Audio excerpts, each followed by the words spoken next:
ఉగ్రవాదుల దాడులను నిరసిస్తూ వరంగల్ జిల్లా వ్యాప్తంగా ఆందోళనలు మిన్నంటాయి. భారతీయ జనతా పార్టీ ఆధ్వర్యంలో వరంగల్ ఖమ్మం ప్రధాన రహదారిపై ఆ పార్టీ నేతలు రాస్తారోకో నిర్వహించారు.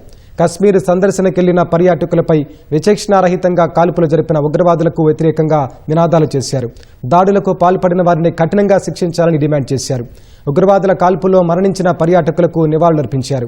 ప్రధానమంత్రి నరేంద్ర మోదీ ఆర్టికల్ 370 రద్దు చేసి జమ్మూ కశ్మీర్ను అన్ని రంగాల్లో అభివృద్ధి చేస్తుంటే పాకిస్తాన్ ఓర్వలేకపోతోందని బీజేపీ హనుమకొండ జిల్లా మాజీ అధ్యక్షురాలు రావు పద్మ అన్నారు. హనుమకొండ చౌరస్తాలో ధర్నా చేపట్టి ఉగ్రవాదుల దిష్టిబొమ్మను దహనం చేశారు.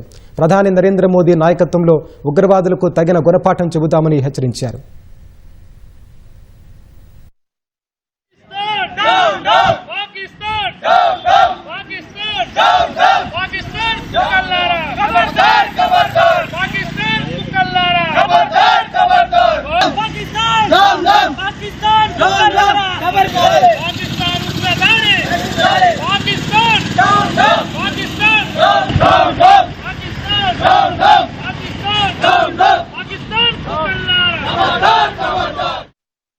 ఈ దేశంలో విధ్వంసం సృష్టించాలని, ఈ దేశంలో అరాచకాలు సృష్టించాలని టెర్రరిస్టులు ఏ విధంగా చేస్తూ ఉన్నారు.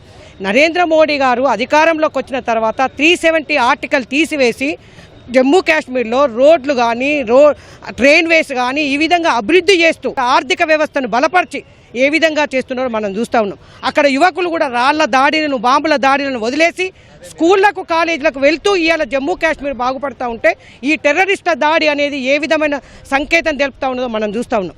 కాబట్టి దీన్ని తీవ్రంగా భారతీయ జనతా పార్టీ ఖండిస్తున్నది. ఈరోజు నరేంద్ర మోడీ గారు కానీ, అమిత్ షా గారు కానీ దీని విషయంలో ఖచ్చితంగా దీని మీద చర్యలు చేపడతారని కూడా ఈ సందర్భంగా తెలియజేస్తాం.